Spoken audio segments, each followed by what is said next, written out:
Walang ibang nakakaalam ng sekreto ko na yon, kundi si Mira lang. Huwag mong sabihin, ikaw si Mira! Hindi mo na ako kailangan makilala pa. Dahil papatayin kita. At Kung ikaw man si Mira, nakikiusap ako bilang kapatid mo. Minahal ko si Andres at mahal niya ako. Tulong! Tulungan niyo ako!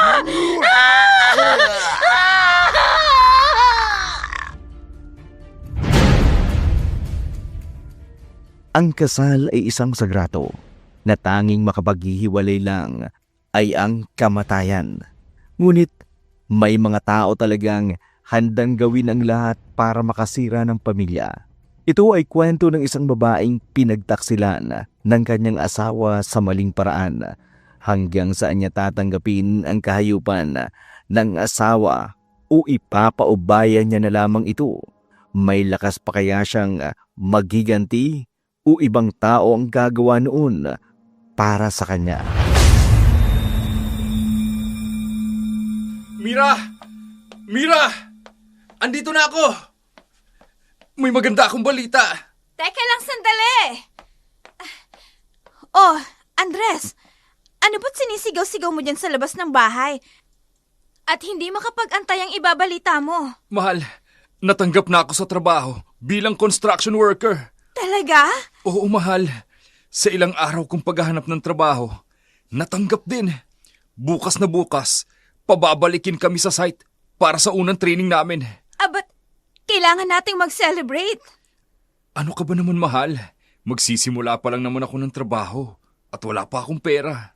Hindi naman kailangan ng malaking pera, mahal, para makapag-celebrate tayo ng tagumpay mo. Sandali lang. Ihahain ko lang ang niluto ko. Tamang-tama itong sinabawang manok.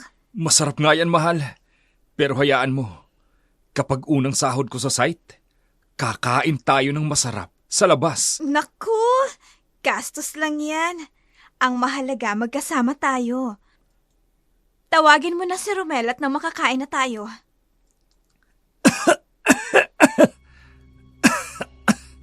Anak, ayos ka lang ba? Hindi mo ginalaw ang pagkain mo. Ayos lang ho ko, inay. Malakas naman po ako. Mauubos mo na yata yung manok. Pero di mo naman kinakain ng kanin, anak. Mas mahalaga pa din na may laman ang kanin ng tiyan mo.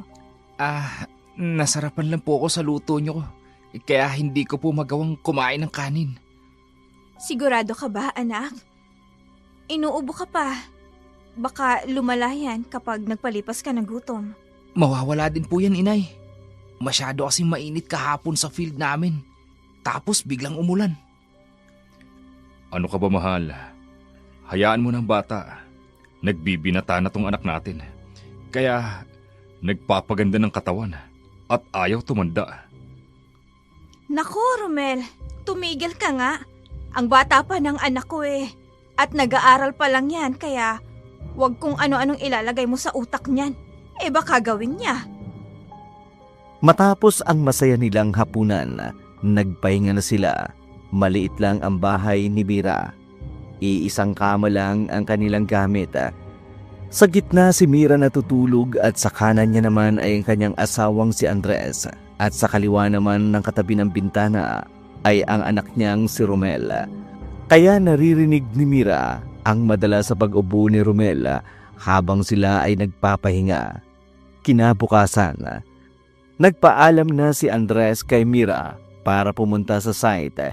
Hindi niya na naihatid pa ang anak sa eskwelahan dahil ayaw niyang malate sa unang pagpasok niya sa training. Nasa labasan pa lamang siya ng site ay makikita ang ilan sa mga kasamahan niyang pumapasok sa loob. Ilang sandali lamang ipinatawag na sila ng foreman. Agad silang umupo at inihanda ang upuan.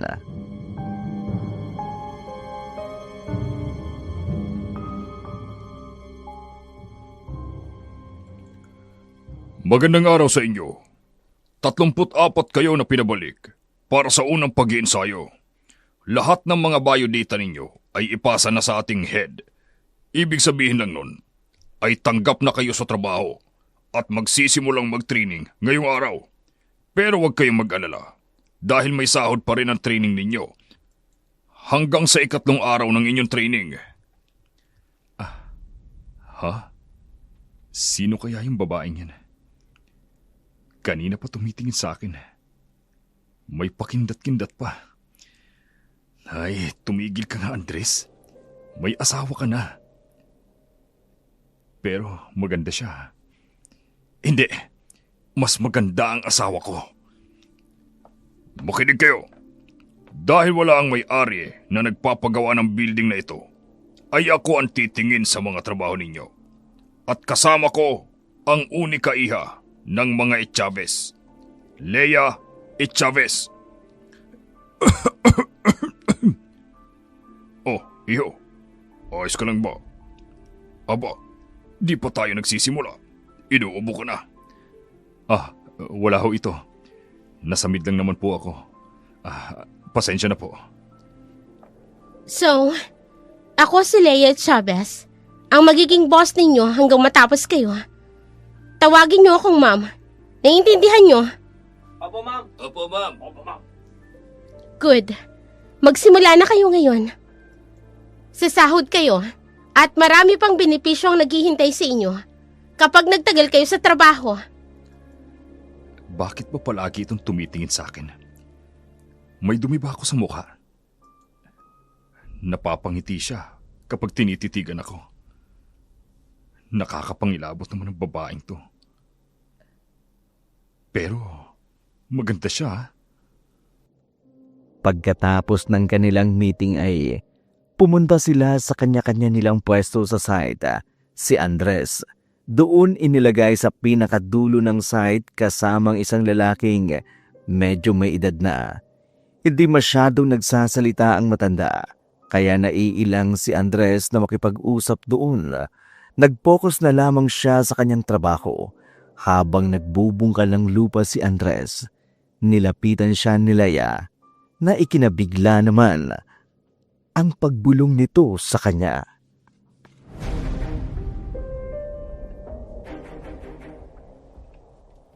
Tapos ka na ba dyan? Ma'am Leia, kayo po pala.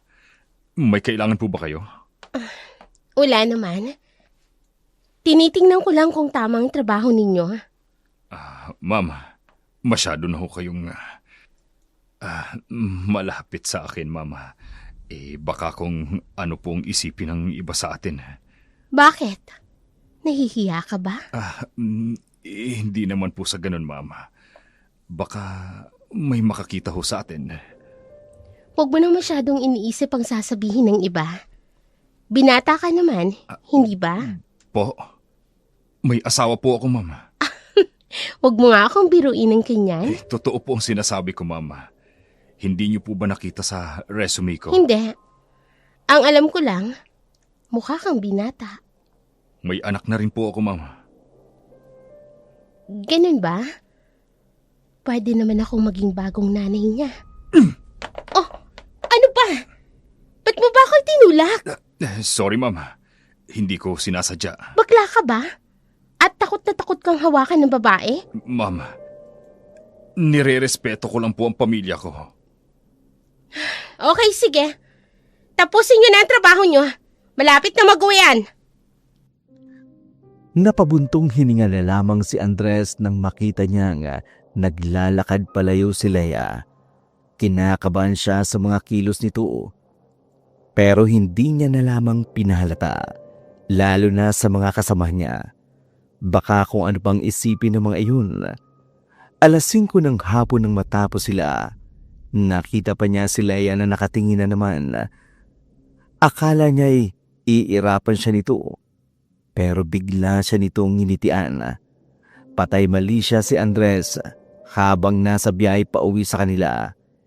Inabot ng ilang minuto ang biyahe bago man siya makapasok sa loob ng kanilang bahay. Narinig niya na ang mahinang ubo ni Romel. Buti naman at nandito ka na. Kanina pa kita hinihintay. Ano nangyari, mahal? Mula dun sa labas, naririnig ko ang pag-ubo ni Romel. Yun na nga sasabihin ko sa'yo eh. Hindi na biro ang pag-ubo ni Romel. Kanina lang, May dugong lumabas sa bibig niya. Ano? Kailangan na natin siyang ipatingin sa doktor. Mahal, wala pa tayong pera. Kailangan pa ba ng pera para dalhin sa ospital ang anak natin? Hindi madali ang sinasabi mo. Ang mahal magpa-doktor ngayon. Madadaan naman siguro yun sa herbal na gamot. Paano kung mamatay ang anak natin dito sa bahay? Mag-isip ka ng paraan para makadilihensya ng pera. Saan ako kukuha ng pera? Alam mo namang kapapasok ko lang sa trabaho, di ba? Hindi ko na alam ang gagawin ko. Pwede ba? Kumalma ka. Eh paano nga kung kakalma kung ganito ang sitwasyon ng anak natin? Hindi mo ko naiintindihan dahil ina ako. Mira, ama din ako. Tatay ako ng anak natin. Hahanap ako ng paraan bukas. Masama ang loob ni Mira na pumasok sa kwarto. Sinunda naman siya ni Andres, ngunit hindi niya na ito pinansin. Nakahiga na si Mira sa kama at nagtalukbong ng kumot. Walang nagawa si Andres, kundi ang respetuhin ang galit ng kanyang asawa. Kinabukasan, nagising na lamang si Mira. Wala na si Andres. Nang bumangon ito, hinanap niya ang kanyang asawa. Hindi siya sanay na hindi siya ginigising nito, pero alam niyang may kasalanan din siya para na rin hindi lumaki pa ang kanilang pagtatalo. Lumipas ang ilang oras habang naglalabas si Mira. Isa-isa niyang inaamoy ang damit nila Romel.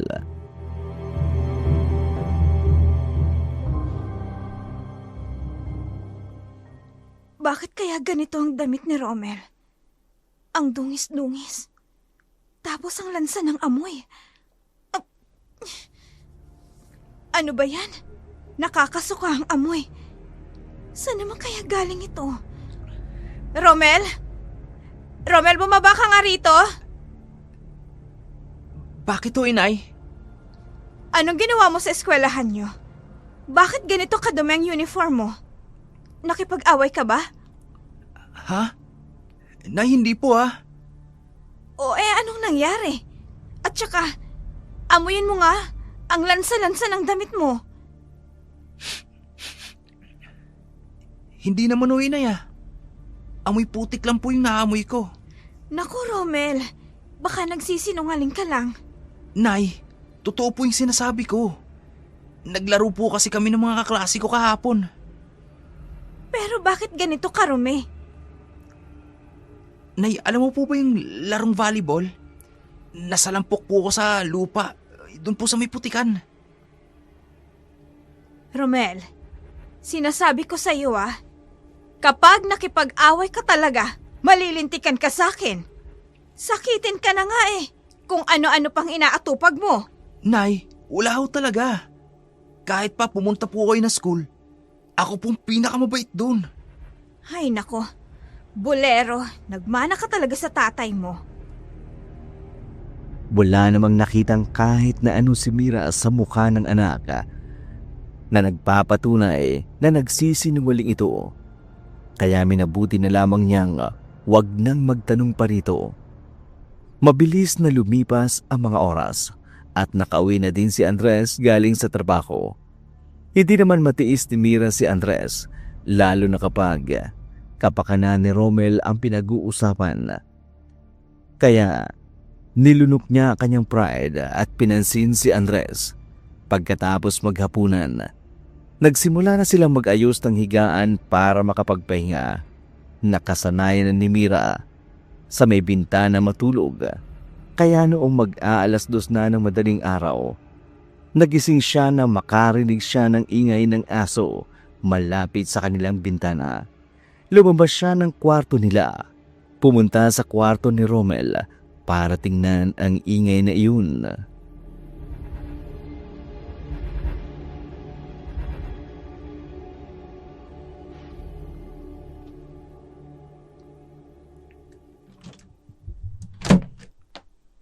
Anak? Romel? Nay, ano po ginagawa niyo rito? Tinitingnan ko lang kung ayos na ba ang pakiramdam mo. Okay naman po ako, Nay.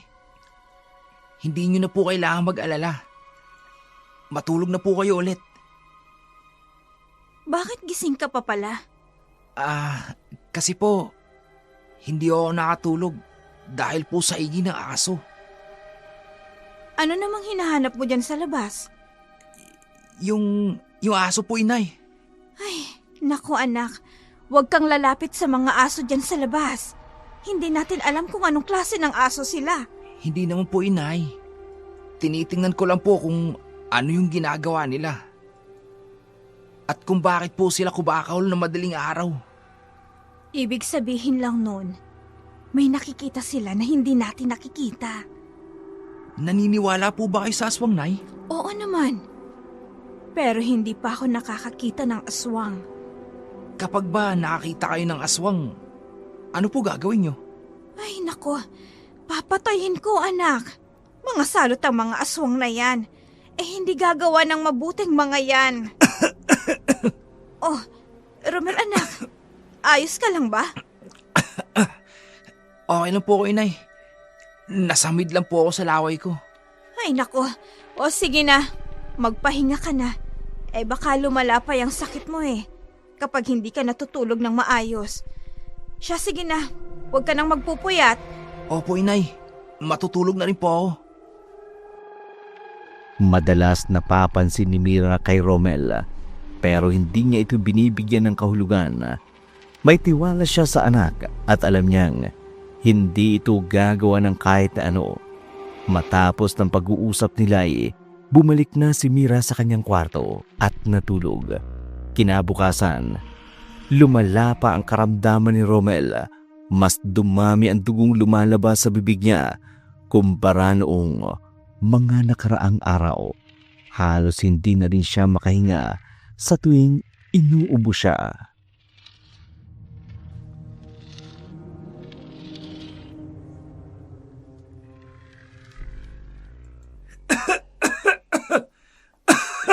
Romel, anak, dadalhin ka na namin sa ospital. Nay, hindi na po. Ayos lang po ako. Anong ayos? Hindi ka ayos, anak. Andres, wala ka bang gagawin? Mamamatay na lang ang anak mo dito. Wala nga tayong pera, Mira. Ni piso. Wala tayong pera. Paano tayo tatanggapin ng ospital? Inaalala mo pang bayad sa ospital kesa dito sa anak mo? Ayan ka na naman. Magagalit ka na naman. Nagdidilihensya nga ako ng pera. Nag-iisip ako ng mauutangan. Pero inuuna mo yung bunganga mo. Paano ako makakapag-isip? Naghihingalo ng anak natin. Nakuha mo pa talaga mag-isip? Dalhin na natin siya sa ospital, Andres. Kapag may mangyari sa anak natin, isusumpa kita. Romel, humawak kang mabuti sa kamay ko. Huwag kang pipikit. Pakiusap!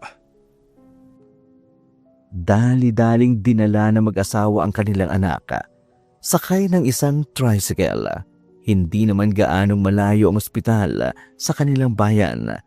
Kaya mga 5 minuto lang, narating na nila ang ospital.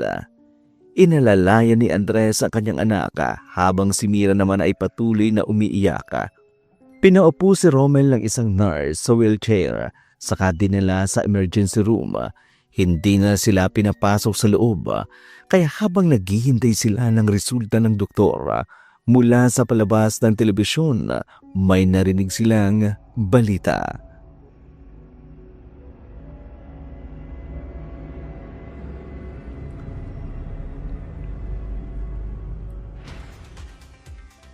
Isa na namang karumal-dumal na pagkawala ng iilang mga manok sa bayan natin.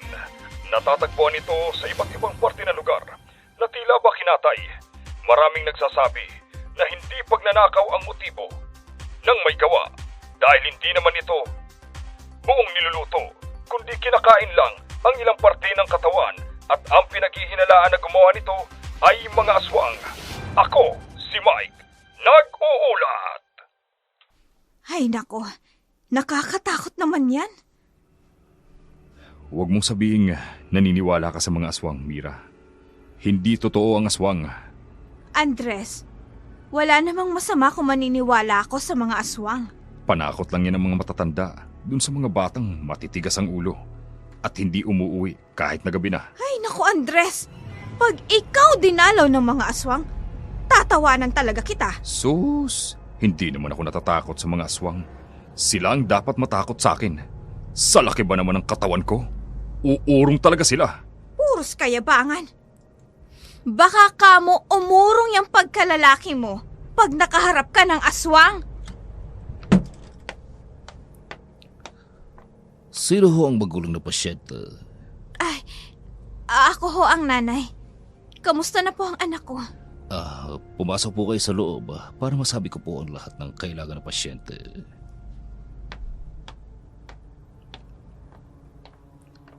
Tatapatin na kita, Mrs. Sa gayon, maayos naman ang lagay ng pasyente dahil nadala agad siya sa ospital. Kaya lang, lumalala na ang kanyang sakit. Leukemia. Leukemia? Anong leukemia, Dok? Cancer ito sa dugo. Maraming causes ng cancer. Delikado ho ba yan, Dok? Walang sakit na hindi delikado. Pero kung tatarungin mo kung pwede pa itong agapan, yes. Kailangan lang namin siyang ipalaboratory para malaman pa ang iba pa niyang sakit. Ayaw ko po, inay. Pero bakit naman, Romel? Ayaw ko po magpalaboratory, inay. Maayos naman po yung lagay ko eh. Romel, anak. Ikakabuti mo ang gagawin ito. Basta ayaw ko po, inay. Takot po ako sa injection eh. Hayaan na muna natin ang bata. Ito na lang ang kailangan niya ng mga gamot, Mrs. Ito na rin ang pills. Maiwan ko na muna kayo. Bukas sa tanghali ay ang follow-up check-up natin sa kanya. Diyos ko, ang laki ng bill. Saan tayo kukuha ng ganitong halaga? Pati mga gamot ni Romel. Niyakap ni Mira si Romel habang pinapatahan naman siya ni Andres sa mga oras na yun. Hindi alam ni Mira kung saan kukuha ng pera, lalo na't si Andres lang ang kumakayod sa kanila. Pero hindi niya hayaan na hindi maganap ng mapagkakakitaan para lamang magkapera. Pagka-uwi nila may nakasalubong silang kapitbahay. Naglakad lamang kasi sila pa uwi dahil wala silang perang pamasahe.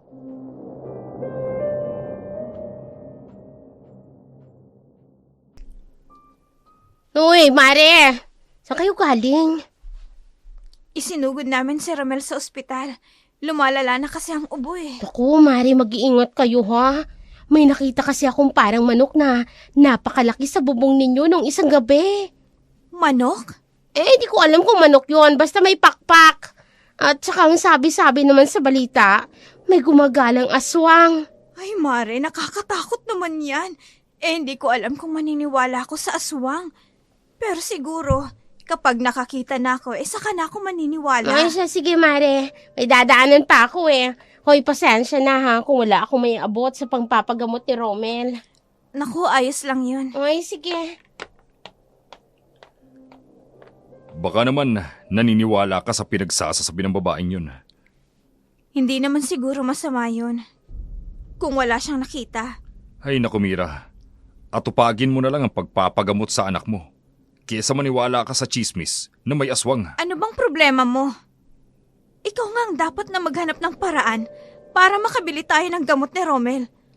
Pero hanggang ngayon, wala ka pa ding inaabot sa akin kahit na piso. Wala pa kaming sahod. Sinubukan kong kausapin ang amo kong babae. Pero kailangan daw, sa tatay niya ako magpaalam. Ay nako, baka naman iba palagi ang inaatupag mo imbis na trabaho. Anong pag-iisip yan, Mira? Imbis mag-isip ka ng paraan para magkapera at tulungan mo ako. Paano naman ako makakahanap ng trabaho, Aber? Di walang magbabantay sa anak natin. Isa pa, obligasyon mo kami. Oo, alam kong obligasyon ko. Dahil ako ang haligi ng tahanan. Pero Mira, hindi ako tumatay ng pera.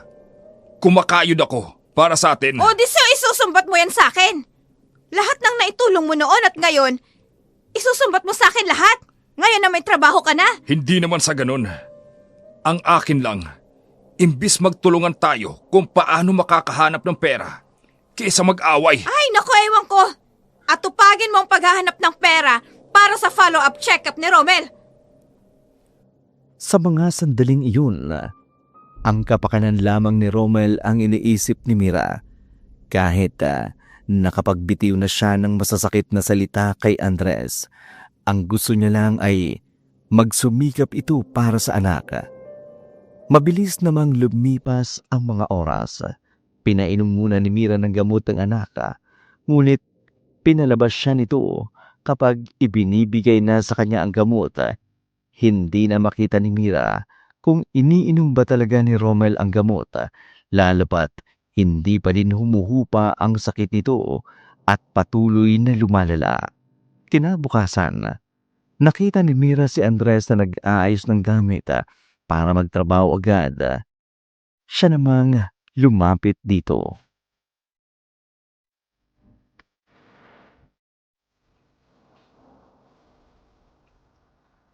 Andres, wala ka ba talagang mauutangan? Kaya nga ako pumasok ngayon eh. Susubukan ko ulit manghiram dun sa amo ko. Hindi ako mangangako dahil iba naman ang dating sa'yo. Bakit ba naman kasi? Ang anak natin ang nadapuan ng sakit na yan. Pwede namang ako.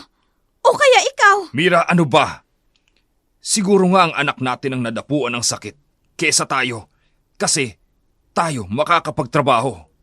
Ang anak natin, nag-aaral pa siya.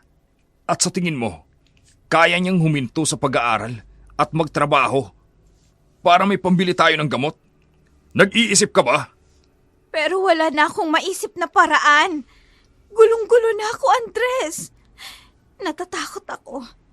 Baka kung anong mangyari sa anak natin. Ikaw lang ba ang nag-aalala, Mira? Paano naman ako? Anak ko rin si Romel. At kung ano man ang nararamdaman niyang sakit, mas doble ang nararamdaman ko na pag-aalala. Parang hindi niya kasi iniinom ang gamot niya. Hindi ko pa siya nakikitang umiinom ng gamot. Anong ibig mo sabihin? Kapag kasi binibigyan ko siya ng gamot niya, pinapaalis niya ako. Bakit kasi hindi mo hintayin makainom siya ng gamot bago mo siya iwan?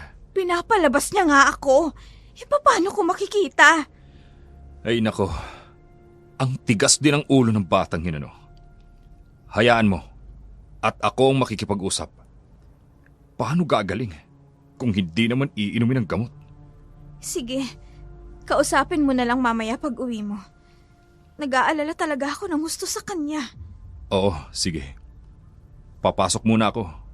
Baka mahuli na ako sa trabaho. Sige na, umalis ka na. Basta mamaya, sisikapin kong makapaghanap ng pera para mabayaran ang bill sa ospital. Sige, pupunta din ako ng ospital. Isasama ko si Romel at magtatanong na din kung magkano lahat ng babayaran natin. Tumango na lamang si Andres kay Mira. Saka siya umalis habang si Mira naman ay nagsimula na maglinis ng bahay. Papunta na kasi siya sa ospital. Pagkatapos ng tanghalian, pinainom niya din ng gamot si Romel. Tulad noong gabi, hindi niya naman ito nakitang iniinom ang gamot. Ayaw niya namang pilitin ito. Iniisip niya na lang na baka ayaw lang nitong makita siyang nag-aalala. Ilang oras pa ang lumipas. Sakay ng tricycle, tinungo ni Mira at Romel ang ospital. Pagkarating nila doon, agad na lumapit si Mira sa nurse desk para magtanong.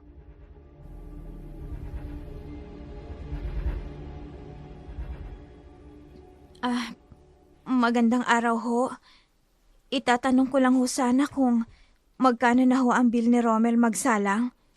Saglit lang, titingnan ko. Ma'am, nakauwi na po pala ang pasyente kahapon? Oo ho. Pinayagan kasi kami ng doktor saka follow-up check-up na din po ngayon. Eto ho siya oh. Ganun ba?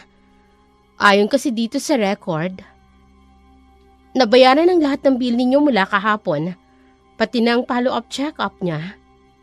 Ho? Pero